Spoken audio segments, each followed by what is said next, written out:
Hello student, hello friends, कशा आहात?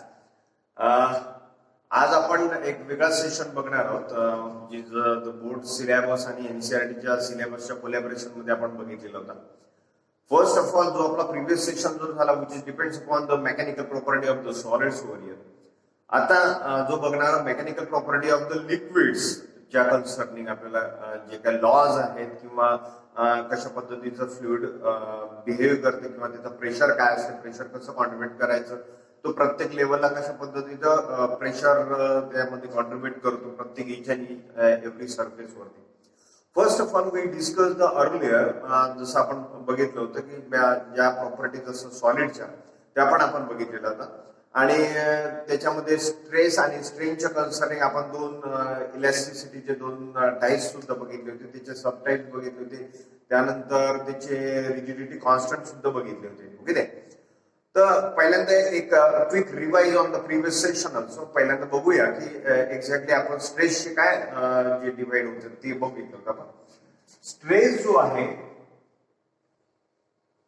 As per as the no which is get concern नेहमी फोर्सच्या concerning राहतो आणि एरियाच्या कन्सर्निंग राहतो.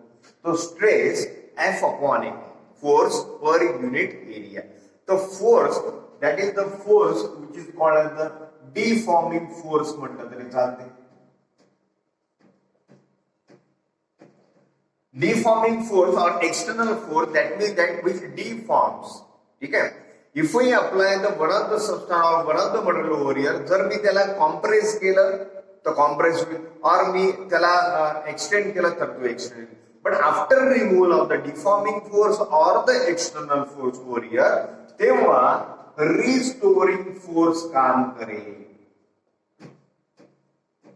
कोणता फोर्स काम करेल? Restoring force. त्याच्या नावातच आहे डिफॉर्म. डिफॉर्म म्हणजे तो जो ऑब्जेक्ट आहे, तो जे मटेरियल आहे त्याला डिफॉर्म करेल आपल्या shape, size, length wise, area wise. Okay, म्हणजे तो त्याचा पर्टिक्युलरली जो शेप आहे, लेंथ आहे किंवा एरिया आहे तो त्याला सोडायला लावेल.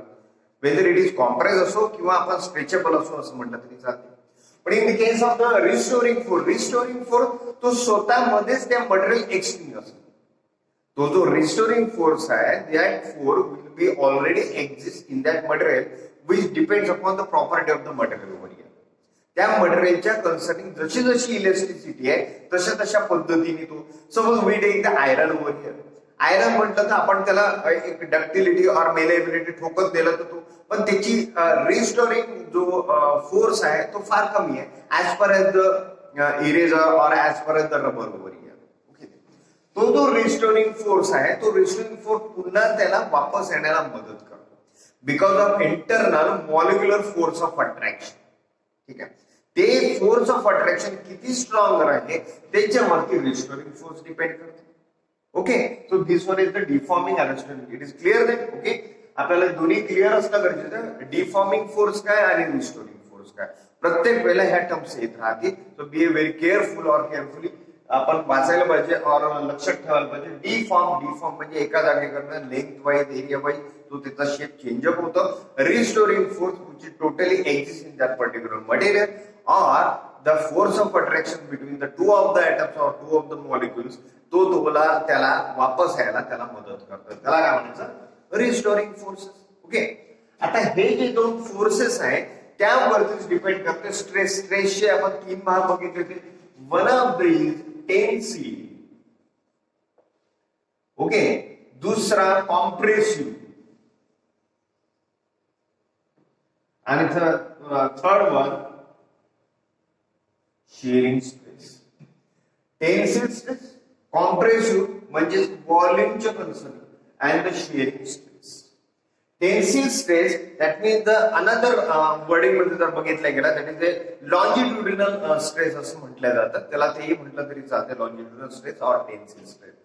This one stress which is only concerning with the length also. फक्त लेंथच्या कन्सर्निंग. जर लेंथ वाढत असेल तर कोणता स्ट्रेस होईल? तिथे tensile stress. Next one compressive or the volume. Compressive म्हणजे जर त्याचं व्हॉल्यूम कमी किंवा जास्त जर होत असेल that is a compressive which is concern with the volume stress. त्याला व्हॉल्यूम स्ट्रेस सुद्धा असं म्हटलं जातं. Next one is the shearing stress. Shearing stress म्हणजे काय? There is a complete changes in the shape over. Shape जर change होत असेल as per the previous concern, आपण काय बघितलं होतं? One of the material over here and we have this one is the fix. हा जो सरफेस आहे हा आपण फिक्स ठेवला आणि वरच्या साईडला मी जर फोर्स लावला तर पूर्ण ऑब्जेक्ट काय होईल? इन्क्लाइन होईल. That is this type of incline. That is the changes in the shape, so which is called as the shearing stress. तो आपण स्ट्रेसचे 3 आपण क्विक रिवाइज केलेला: tensile, compressive and the shearing stress. जोपर्यंत stress strain समजत नाही आपल्याला पुढचा टॉपिक समजणारा नाहीये. आपल्या मेकॅनिकल प्रॉपर्टी ऑफ द फ्लुइडच्या कन्सर्निंग काय असतं, स्ट्रेस काय असते, स्ट्रेन काय असते, त्याची युनिट्स काय असतात, कशा पद्धतीने ते बिहेवियर करतात ते आपल्याला समजणं करायचं. सो हे समजण्यासाठी पुन्हा पुन्हा तो रिपीट मागचा तो सेशन बघा की एक्झॅक्टली स्ट्रेस कसा असतो. मागच्या पद्धतीने मी तुम्हाला सांगितलं होतं की स्ट्रेस हा कसा आहे? Force per unit area. आणि स्ट्रेन म्हणजे काय? लेंथ. डायरेक्टली तुम्ही फिजिकली तुम्ही पाहू शकता, हा एक्सटर्नली असतो. But stress that particular material feels, जो मटेरियल फील करतो फोर्समुळे त्याला म्हणायचं स्ट्रेस. जो एक्सटर्नली दिसतो, सपोज टेन्सिल स्ट्रेन म्हणूया त्याला आपण. टेन्सिल स्ट्रेन आपल्याला माहिती आहे टेन्सिल कशाच्या कन्सर्निंग आहे? लेंथच्या कन्सर्निंग आहे. ओके ते सो लेंथच्या कन्सर्निंग आहे तर तो ऑब्जेक्ट किंवा ते मटेरियल लेंथने वाढेल, इजंट इट? आणि तो जो मटेरियलचा लेंथ वाढला तो एक्सटर्नली दिसेल, that is which is called as the tensile. व्हॉल्यूमच्या कन्सर्निंग व्हॉल्यूम वाढेल, आपल्याला दिसतो तो, दॅट इज कॉम्प्रेसिव्ह स्ट्रेस. इथे शेअरिंग स्ट्रेस इन्क्लाइन झाला, शेप चेंज झाला, आपल्याला दिसतोय. But in the case of stress, force per unit, force वाढला तर लेंथ वाढेल, फोर्स वाढला तर प्रेशर वाढेल, फोर्स वाढला तर शेप चेंज होईल, असं त्याचं कन्सर्निंग आहे. म्हणून याच्या पूर्णतः डिफाईन, तुम्ही डिफाईन न वाचता ते आतमध्ये काय आहे तो कन्सेप्ट समजून घ्या, तरच तुम्हाला स्ट्रेस आणि स्ट्रेन समजेल. स्ट्रेस सेल समजलं तर त्याचे टाइप्स तुम्हाला समजायला काहीच कठीण जाणार नाही. Then after we this one is the mechanical property of the solid. आता सॉलिड आहे त्याचं इंटरनल जे मॉलिक्युल्स आहे त्याचं मॉलिक्युलर अट्रॅक्शन फार स्ट्रॉंगर असतं, म्हणून तो कदाचित रिस्टोअर करत असेल. म्हणून इथे रिस्टोरिंग फोर्स हा कन्सेप्ट आहे. पण what about the fluid? Fluid म्हणजे लाईक वॉटर झालं, लाईक ऑइल झालं, लाईक ग्लिसरीन ऑल्सो झालं, लाईक मिल्क झालं, कोणते टाईपचे लिक्विड्स असो त्याबद्दलचं मेकॅनिकल प्रॉपर्टी काय वो भी हम देखेंगे. तर त्याच्या कन्सर्निंग त्याच्या प्रॉपर्टीज काय आणि ते कसे बिहेवियर करतात, त्यामध्ये ते व्हॉल्युम किंवा त्याच्यामध्ये कोणकोणते प्रेशर कशा कशा याच्यावरती तो डिस्ट्रीब्यूट करतो ते सुद्धा बघणार आहे. So this one is the quick revise of the mechanical property of the solid body. So friend, the next topic is mechanical property of the fluid. आपण पहिल्यांदा काय बघितलं होतं? Mechanical property of the solids. आता यांनी 2 असे section का पडलेले आहेत की सॉलिड आणि फ्लुइड मध्ये लिक्विड मध्ये what is the major differences.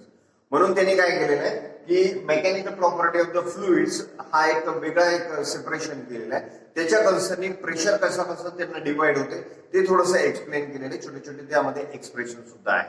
Okay, so first of all we said that the fluid.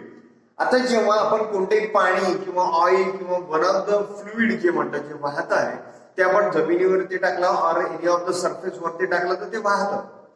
That means that it opposes the restoring forces.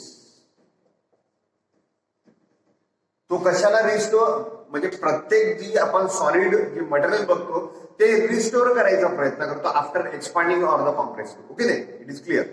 But in the case of the fluid, फ्लुइडच्या concerning काय होतं? It always flow and because of what? It restore तो स्वतःला करायचा प्रयत्न करत नाही.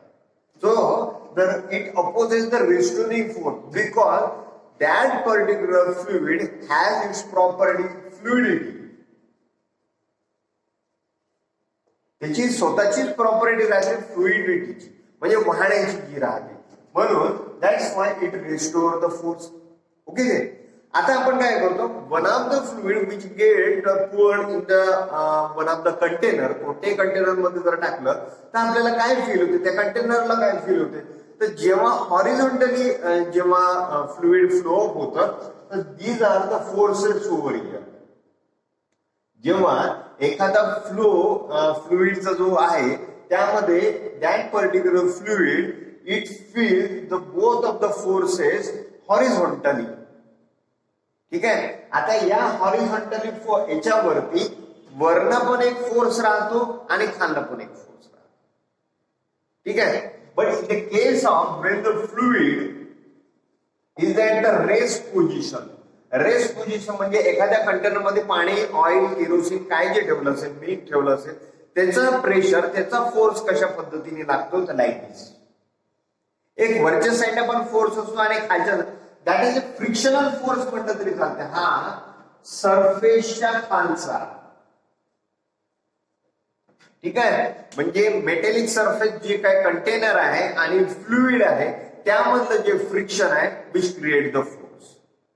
Same situation, वरचा पण फोर्स आणि खालचा फोर्स हे इक्वलाइज असल्यामुळे that's why in that particular container the fluid is to be the steady or the rest position which is already have the property of the fluidity, but it restoring force is to be the upside because it restore जो करतो आपल्याला स्वतःला कोणत्याही material, पण फ्लुइडिटीच्या concerning it opposes the restoring forces आहे. तसं same as about the vertically situation, म्हणजे कंटेनरचे व्हर्टिकल जे पार्ट राहतात त्याच्यावरती सुद्धा असा फोर्स क्रिएट केला जातो by the fluid. Okay, that's why the restore force or the fluid is to be the rest in the position. तो तिथे स्थिर आहे, त्या कंटेनर मध्ये स्थिर आहे.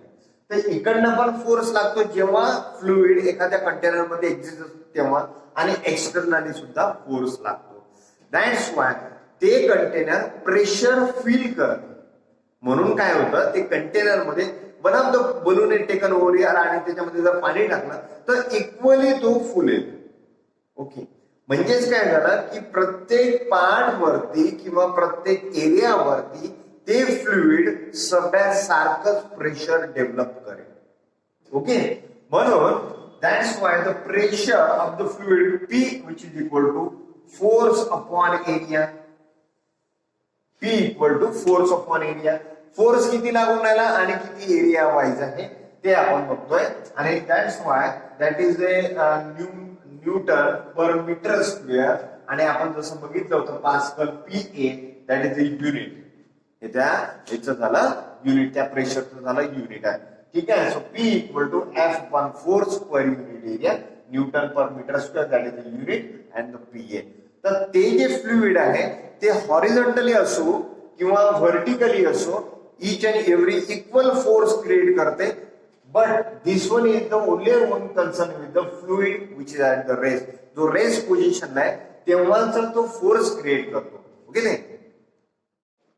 So friend, this one is the figure of container which contain the fluid over here. आपण आतापर्यंत फ्लुइडच्या कन्सर्निंग थोड्याशा प्रॉपर्टीज बघितल्या होत्या आणि त्याचं प्रेशर कसं क्रिएट होते त्या कंटेनरवरती ते आपण आता बघणार आहोत. This one is the figure and this one is the fluid column of that particular liquid. Liquid मध्ये एक कॉलम आहे तो आपण कन्सिडर केलेला आहे आणि त्याच्या कन्सर्निंग आपण किती किती प्रेशर डेव्हलप होते. This one is the liquid column which is just below the liquid surface. Liquid जो वरचा सरफेस आहे त्याच्या एक्झॅक्ट खालच्या साईडला आपल्याला या कॉलम कन्सिडर केलेला आहे. This one column having the height of the H and the area of the A. We have to find out the pressure. Pressure concern म्हणजे या आतमधल्या फ्लुइडने कंटेनरच्या वॉलवरती किती प्रेशर डेव्हलप केलं ते. Naturally 3 of the sides over here याच्यावरती पण pressure develop केलेलं असणार, ते तिकडच्या साईडला पण प्रेशर डेव्हलप केलेलं असणार आणि नॅचरली खालच्या बेसवरती त्यांनी सुद्धा आपल्याला प्रेशर डेव्हलप करून दिलेलं असेल. ठीक आहे. So liquid which is having the same property that it distribute the overall the pressure. जे कंटेनरचे जे प्रेशर लाईक ए बलून, एक बलूनचं उदाहरण घ्या आपण त्याला. आपण त्याला काय करू, लिक्विड टाकू, पाणी टाकू, त्याच्यामध्ये इक्वली फुगेल किंवा एका साईडचा तो फिलअप होईल अशा पद्धतीचा नाही. पूर्ण वॉलवरती सेम प्रेशर टाकले जाईल त्याला. सो आपल्याला तेच प्रेशर काढायचं आहे. This one is the pressure and the pressure which is having the unit of Newton per meter square. मी कशासाठी रिमाइंड करतोय न्यूटन पर मीटर स्क्वेअर, तुम्हाला प्रत्येक वेळेला गरज पडलेली पाहिजे लर्न करायची. ठीक आहे. म्हणून प्रत्येक वेळेला तुम्ही जर असं पाहत गेले तर तुम्हाला ऑटोमॅटिकली ती युनिट लर्न होते, pressure newton per metre square. Okay, but what is the formula of the bag? Pressure P equal to F upon A, force per unit area, P equal to F upon A. But as per as the law, F which is equal to M multiplied by G. हे आपल्याला already माहिती, आपण 5th, 6th, 7th, 8th सगळ्या याच्यात शिकत आलेलं F equal to M multiplied by G, mass multiplied by gravity. But what is the mass concerning? Mass concerning या पूर्ण एअर कॉलम, लिक्विड जो कॉलम घेतलेला आहे आपण त्याचं मास आपल्याला काढायचं. जेवढा मास आणि मल्टिप्लाइड बाय ग्रॅव्हिटी तेवढा त्याचा फोर्स डेव्हलप होणार. ठीक आहे. So what is the mass? Mass of cylinder, mass of cylinder that is, आपण हे कसं कॅल्क्युलेट करणार आहे? Volume of cylinder multiplied by density of liquid. Volume of cylinder multiplied by density of liquid. Volume of cylinder किती झाला? Area आपल्याला दिलेला आहे, हाईट दिलेली आहे. Okay, that is a volume. म्हणून आपण काय म्हणू शकतो त्याला? ए एरिया मल्टिप्लाइड बाय हाईट. ठीक आहे. आतमधलं जर व्हॉल्यूम काढायचं असेल, एकदम मॅथमॅटिकली नाही म्हणतात, तर म्हणून त्याने एक एरिया दिलेला, हाईट दिलेली आहे, तर म्हणून आपल्याला काय करावं लागेल? Area multiplied by height multiplied by density, that is rho which is a density symbol. म्हणून आपल्याला मास ऑफ सिलेंडर असो M which is equal to A multiplied by H multiplied by rho, so A H. So this one mass which is put down in this equation. And the mass equation क्या है? A H rho which is put down in this equation. So F which is equal to M. M की value क्या है? A multiplied by H multiplied by rho. Okay? And G is the remaining multiplied by G. ठीक है? But this one force which is implemented in the force formula. Okay? म्हणून आपल्याला P equal to F multiplied by A येऊन आला. So P which is equal to F ची value काय आली आहे? ऑलरेडी आपण डिफाइन केलेली आहे. A multiplied by H multiplied by rho multiplied by G. Okay, divided by area A, divided by area A. Area get cancel.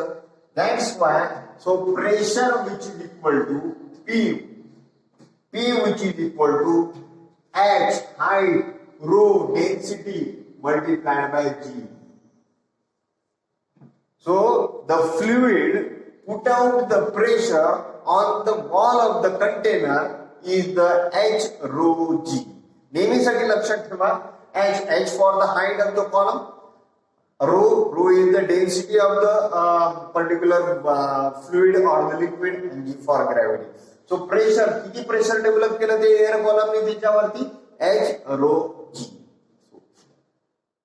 Now we look out the absolute pressure of the liquid column within a fluid. Absolute किती pressure राहते त्या liquid कॉलमचं त्या particular fluid मध्ये ते आपण बघणार आहोत. Here is the diagram over here. आता बघा काय आहे, वन ऑफ द कंटेनर, एक वॉटरचा पार्ट असं म्हटलं तरी चालते, आणि यामध्ये एक छोटासा जो लिक्विड कॉलम और फ्लुइड कॉलम आपण कन्सिडर केलेला आहे, जो ऑलरेडी आपण H rho G मध्ये बघितला होता, height of H and area. Okay, that's all. आता यामध्ये बघा कशा पद्धतीचं त्यांनी हे बघितलेलं आहे. F1 and F2, this one is the two of the forces over here. दोन्ही फोर्सेस F1 आणि F2 हे दोन आहेत. ठीक आहे. आता हे जे दोन फोर्सेस काय करतात, F1 आणि F2, this is the downward force and this is the upward force over here. एक फोर्स हा डाउनवर्ड फोर्स आहे आणि हा अपवर्ड फोर्स आहे. आता डाउनवर्ड फोर्स कोणाचा असणार? त्या लिक्विड फ्लुइडिटीच्या कॉलम वरती जो पाण्याचा असणार आहे त्याच्यावरती डाउनवर्ड फोर्स करण्याचा असणार आहे. सो असं आहे ते की या लिक्विड कॉलम वरती जे काय वॉटर राहत आहे, like this one is the water column, जे वॉटर ज्या वॉटर कॉलमच्या वरती राहते त्याचं फोर्स त्याला लागेल, म्हणून हा F1 फोर्स बघितला. ठीक आहे. आणि हा F2 फोर्स या कॉलमच्या खाली जे वॉटर आहे त्याचं सुद्धा अपवर्ड फोर्स लागेल, म्हणून हा F2 फोर्स बघितला. So this one is the F1 and the F2 force, that is the downward force, this is the upward force.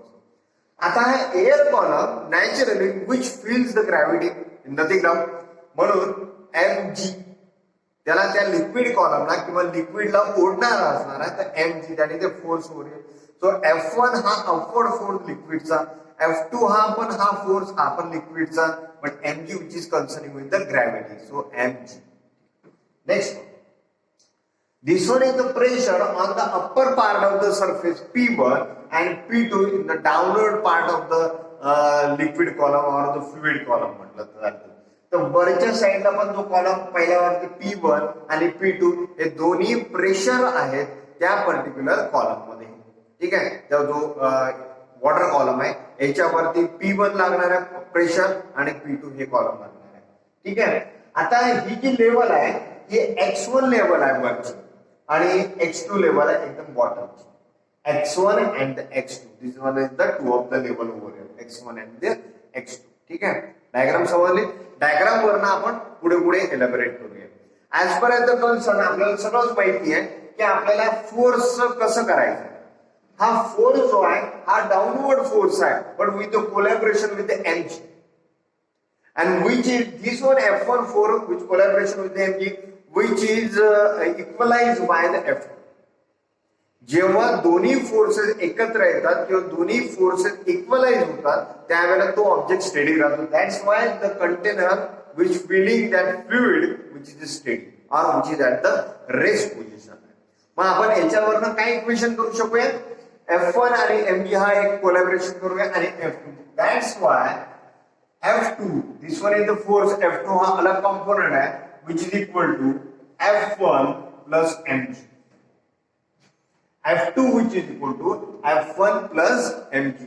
This is the equation. या इक्वेशन वर आपण काय केलेलं आहे, हे दोन कंपोनेंट आपण इक्वलाइज केलेले आहेत तर फ्लुइड स्टेडी स्टेटला राहणार, म्हणून F1 plus mg which is equal to the F2. Now we get the formula of the F2 and the F1. आपल्याला फॉर्म्युला कशाचा लागणार आहे, आता F2 चा फॉर्म्युला लागणार आहे आणि F1 चा फॉर्म्युला. आपण मागच्या फॉर्म्युल्यावरून ते काढू शकतो. मागचा फॉर्म्युला प्रेशरचा काय, P equal to F upon A. ठीक आहे, सो फोर्सचा फॉर्म्युला काय, F which is equal to pressure multiplied by area. F equal to pressure multiplied by area, but which is get concern with the different level x1 and the x2. त्या concerning आपण थोडासा change करूया. So F2 हा F2 चा काय होईल, pressure P1. So P1 multiplied by air is to be the column. So P1 multiplied by A which is equal to, sorry, F2 चा काय येईल, P2 येईल. P2 multiplied by A आणि F1 चा काय येईल, P1 multiplied by A plus mg. म्हणून formula काय झाला, P2A which is equal to P1A which is equal to plus mg. Same concern आहे. हा पहिल्यांदा जर फॉर्म्युला समजला असतं तर ऑटोमॅटिकली हा पण समजणार आहे. आपल्याला F2 आणि F1 चा आपण इथेच फॉर्म्युला डेव्हलप केलेला आहे आपल्या प्रेशरच्या फॉर्म्युल्यावर, P equal to F upon A. That's why the प्रेशरचा फॉर्म्युला फोर्सचा formula P multiplied by A. Pressure having the P1 and the P2. That's why the pressure force F2 म्हणून काय झाला P2A आणि force F1 that is P1A. म्हणून formula P2A which is equal to P1A plus of mg. आता आपण as per the previous concern mass of air column बघितला होता. ठीक आहे, मास ऑफ म्हणजेच काय झालं, volume multiplied by density. Volume multiplied by density. आता हा व्हॉल्यूम म्हणजे व्हॉल्यूम ऑफ द सिलेंडर आणि density. Density as per your know rho. Density काय झाली आपल्याकडे, रो झाली आहे. And the volume multiplied by V that is a mass. So मासचा फॉर्म्युला काय झाला, M which is equal to V multiplied by rho. M equal to V multiplied by rho. V for volume आणि rho for density of that liquid कॉलमची density और फ्लुइडची density असं म्हटलं तरी चालते, दॅट इज अ रो. पण volume कसं काढणार आहे आपण, व्हॉल्यूम कसं काढणार, सो एरिया मल्टीप्लाइड बाय, आता एरिया म्हणजे height, area multiplied by height. तर हाईट कसं काढणार, हाईट डिफरन्स कसा होणार आहे, x1 मायनस x2 हा त्याला height. That's why x1 minus x2. ठीक है, हे कशाचं कन्सेप्ट आहे? Volume. Volume which is equal to area x1 minus x2. आपण त्याला दुसऱ्या याच्यामध्ये काय लिहू शकतो? v equal to area multiply by h. Height म्हणजे या दोघांची जो डिफरन्स आहे x1 आणि x2 चा डिफरन्स किती आहे? h. म्हणून आपण काय फॉर्म्युला केला? v which is equal to a area multiplied by height. Okay, so this one is put down in this equation. तो कोणत्या इक्वेशन मध्ये गेला? व्हॉल्यूम हा मास इक्वेशन मध्ये जाईल. So m which is equal to a multiplied by h multiplied by rho. ठीक है, आणि this one mass which is implemented in that equation mg. ठीक है, सो mg मध्ये जर आला तर आपल्याला काय लिहावं लागेल? a multiplied by h multiplied by rho multiplied by g. So mg मध्ये पूर्ण फॉर्म्युला mg चं काय झालं इथे? a multiplied by height rho multiplied by g. Now how we can write this one is the formula. I write the formula once again. P2a which is equal to P1a plus mg. आपण mg चा formula पूर्णतः इथे काढलेला आहे. So P2a which is equal to P1a plus a multiplied by h multiplied by rho multiplied by g. Okay, याच्यावरला आपण formula काढला. a is to be the common over here. That's why P2 which is equal to P1 plus h rho g. That is the final formula of the absolute pressure. This one formula which is used for fluidity मध्ये जो ए आपला water column जो असतो त्याच्यामधलं internal pressure किती असते ते calculate करायला आपल्याला हा फॉर्म्युला यूज मध्ये येऊ शकतो. P2 which is equal to P1 plus h rho g. That's all.